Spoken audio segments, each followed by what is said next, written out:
Jamaa aligundua kitu cha kushangaza kwa bahati mbaya wakati akiosha gari lake. Gari lile kuukuu la mtumba alilolinunua lilionekana kuwa na kitu kisicho cha kawaida. Mwanga hafifu wa dhahabu ulionekana kupitia mikwaruzo kwenye bodi ya gari. Alishtuka sana na akaling'ata eneo lile moja kwa moja.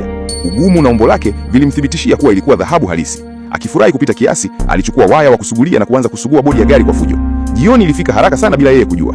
Wakati gari zima lilipometa kabisa kwa dhahabu, alitambua kikamilifu kuwa hakuna hata moja ya haya yaliyokuwa ndoto. Siku chache zilizopita, binamu yake alimwambia akiwa kwenye kitanda chake cha mauti anunue gari hili la mtumba kwa gharama yoyote. Alitumia akiba yake yote ili kukamilisha ununuzi huo. Mke wake na majirani walimuita mpotezaji asiye na akili. Mke wake hata alidai talaka. Alilazimika kukata mawasiliano na familia yake. Hakuna mtu aliyeweza kuelewa chaguo lake. Cha kushangaza, aligeuka kuwa mtu tajiri usiku mmoja. Ili kuweka siri hiyo ikiwa imefichwa, alifungua kila sehemu ya gari usiku huo huo. Alipata kiasi cha hadi jini 2000 za dhahabu. Kiasi hiki kikubwa kilibadilisha kabisa maisha yake.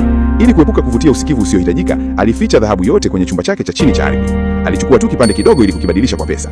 Baada ya kupokea 200,000 taslimu, alienda moja kwa moja kwenye duka la kuuza magari. Alinunua gari jipya linalofanana kabisa na lile la kwanza, na kwa makusudi akafanya muonekano wake uonekane mzee ili kugushi sura ya gari la zamani. Alipoendesha gari hilo lililobadilishwa kurudi nyumbani, majirani walishangazwa kabisa. Walikataa kuamini kuwa hili lilikuwa gari lile lile kuukuu na mtumba la siku iliyotangulia. Ni jamaa huyo tu aliyejua kuwa huu ulikuwa mwanzo tu wa kupanda kwake kuelekea kwenye mafanikio. Komenti kama unahitaji mwendelezo.